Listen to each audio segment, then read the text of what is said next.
What's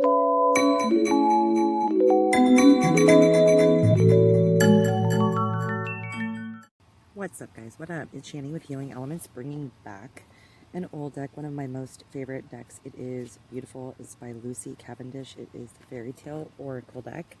And so, yeah, just beautiful illustrations. I will go ahead and shuffle, of course, and get you guys a card, whatever wants to come out for you, and I will, intuitively read the card for you. And then also, I think I'm going to do what I used to do, read the story, because the stories are always, I think, rich with metaphors and different things that you can personally take from it, perhaps even a sign that is personal to you. And I just love the stories. She has, Lucy Cavendish has a variety of, stories to go with each card. So, interesting, guys. You got the card of deception.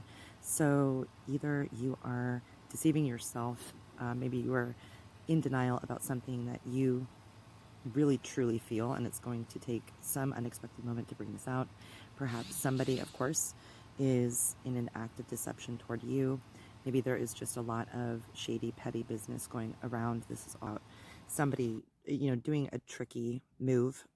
There's a lot of tricky business, of course, all the time going on, especially as the climate of our environment, unfortunately does get more either volatile if you are in that, club, or more, amicable or compassionate or understanding. And so the people who are opposite of that, that are not understanding and who are very rigid in their beliefs, and more importantly, their pushing of beliefs onto you. So perhaps someone is either trying to, and you're very strong and resisting, being infiltrated with a pressure to believe in something else, another agenda, or perhaps, you are being deceived, because we all do this. That's why I'm always saying to try to keep, my opinion is, as a healer, to try to keep an open mind and never be concrete set on beliefs. It's your choice and your morals and your values, of course.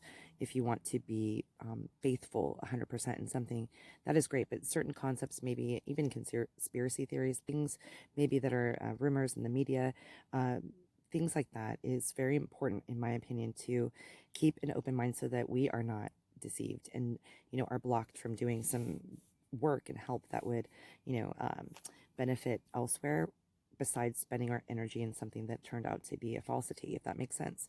So, there is a lot of, different groups and agendas and beliefs and very, again, rigid, attitudes.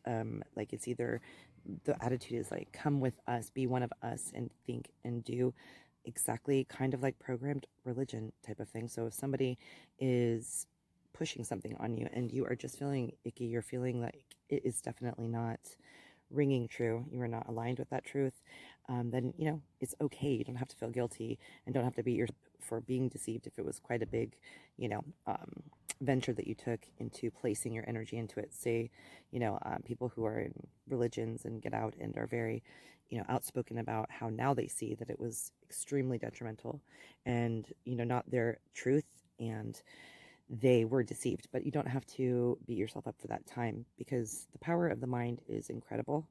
As you know, if you're listening to this now, then you have an interest in, setting intentions and getting energy and signs from a variety of things in life. So, unfortunately, in the game of life, people can be very deceptive depending on, how strong a mentality of, conditioning and kind of, directed manipulation at times, deceiving, manipulating, getting over, stealing your power is basically what this amounts to. And so this card, and I will read the story just in a little bit, the whole entire story is great.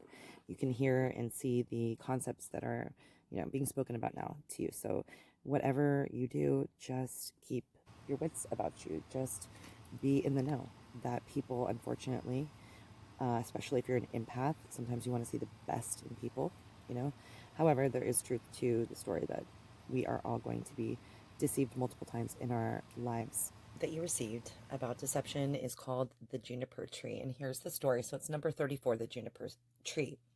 This terrible and beautiful story begins with a woman standing beneath a juniper tree in her own garden, wishing with all her heart for a child, as red as blood and as white as snow. She has a premonition of her own death, and asks her husband to bury her beneath a juniper tree. She then grows and swells with child, and she gives birth to a son, red-cheeked and white-skinned. She holds him to her, feeds him with love, and then, after the third day of her life as a mother, passes gently from this world indeed. She is buried beneath a juniper tree, and her husband, who loved her dearly, grieves hard, but cares for his child. After his grief, he did eventually have a new wife, and the new wife gives birth to a daughter called Merlanchou. In time, the new wife resents the boy, for he will inherit her father's house and money, and she wants this for herself and for her own child. One day, her resentment festering inside her, she offers her daughter an apple and sends her out to play. She becomes filled with evil and calls in her stepson, her mind twisted with anger and righteous hatred for this boy who she sees as her downfall. Kind of like that Kronos and Zeus, all the children of the Greek Titan who, he was afraid that his son would supersede him in power and such. So, yeah, this is all about deception. And obviously this king, father of the daughter, thinks that he has it made with a new wife and does not know that she is secretly plotting to kill, the king's daughter behind his back.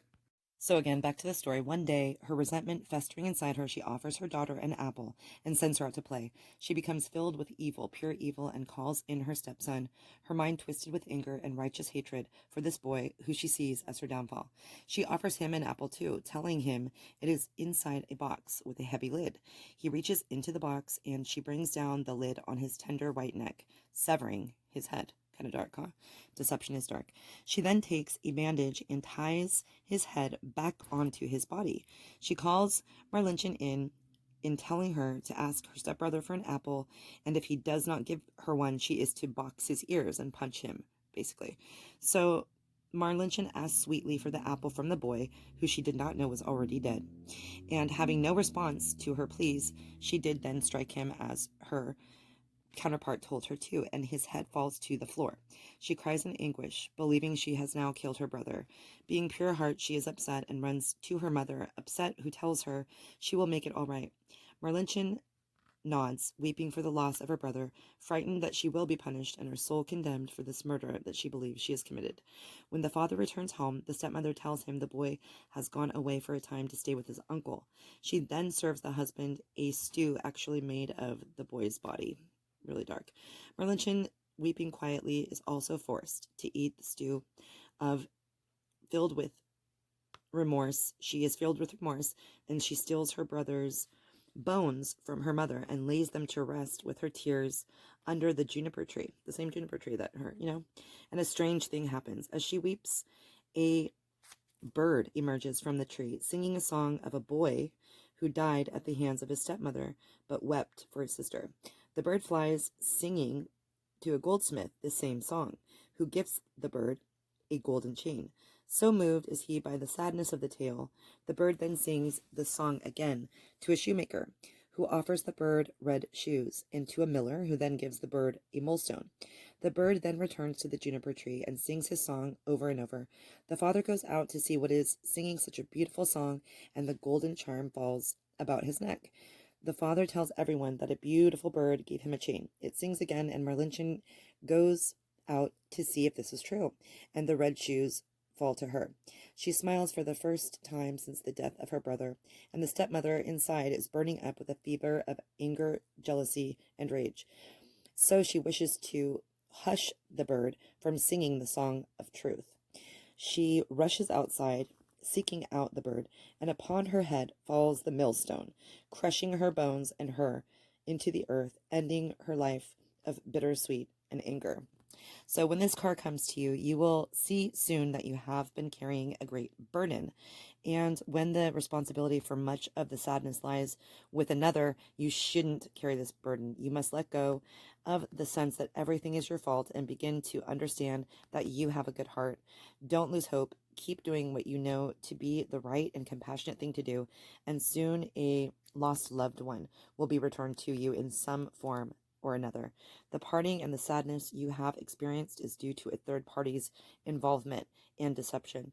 Do the right thing, and the love you feel you have lost will return to you. The end, guys. That is the end of the story. I hope you enjoyed your fairy tale timeless reading for the month of September 2021. Blessings to you guys. Lots of appreciation and ton of positive vibes.